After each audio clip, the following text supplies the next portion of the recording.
এখন পর্যন্ত যা ম্যান্ডেট সামনে আসছে তাতে দেখা যাচ্ছে বিজেপি কর্মীরা রীতিমতো তারা রাস্তায় নেমে পড়েছেন। উল্লাস উৎসবের ছবি সামনে আসছে, যা ম্যান্ডেট এখন পর্যন্ত সামনে এসছে সেই ম্যান্ডেটের বেসিসেই দেখা যাচ্ছে কালীঘাট কিন্তু এই মুহূর্তে ফাঁকা। কালীঘাটে 2011, 2016, 2021 এই সময় যে ছবি দেখা গিয়েছিল সেই ছবি কিন্তু এখন এবছর 2026-এর বিধানসভা নির্বাচনের চূড়ান্ত দিনে সেই ছবি কিন্তু উধাও। মাঝে মধ্যে দেখা যাচ্ছে যে বিজেপি কখনো বাইক র্যালি, কখনো কর্মী সমর্থক যারা রয়েছেন মিছিল করে যাচ্ছেন, এই ঠিক মমতা বন্দ্যোপাধ্যায় বাড়ির সামনে তাদের উল্লাস করতে দেখা যাচ্ছে এবং এখানে যে পুলিশ প্রশাসনের কর্তারা উপস্থিত রয়েছেন তারা তাদেরকে চেষ্টা করছেন সাইডে সরিয়ে দেওয়ার। এই ছবির বাইরে তৃণমূল কর্মী সমর্থকদের কিন্তু এই মুহূর্তে দাঁড়িয়ে দেখা নেই কালীঘাট চত্বরে, যেটা গত 3টে বিধানসভা নির্বাচনের ছবি লক্ষ্য করা গিয়েছিল।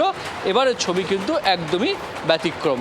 একেবারেই প্রবীর, এবং শুধুমাত্র বিধানসভা নয়, গত কয়েক বছরে একের পর এক নির্বাচনের ফলাফলের পর কালীঘাটের সামনে যে ছবি আমরা দেখে এসেছি, আজকের ছবিটা একেবারে আলাদা। কালীঘাটে এই মুহূর্তে তৃণমূল কর্মী সমর্থকদের কার্যত দেখা যাচ্ছে না, একেবারে খাঁ খাঁ করছে সমস্ত জায়গা। সমর্থকরা কি বলছেন, তাদের কোনো প্রাথমিক প্রতিক্রিয়া কি মিলছে?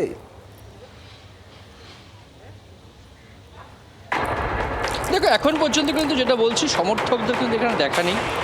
সমর্থকদের সকাল থেকে এখানে দেখায়নি, কারণ দেখা যায় যে যত বেলা গড়ায় সমর্থকরা ফলাফলের বেসিসে তারা এখানে বেরিয়ে আসেন। সমস্ত কলকাতার যারা কর্মী সমর্থক তারা এখানে এসে উৎসবের ছবি সেই উল্লাস পালন করেন।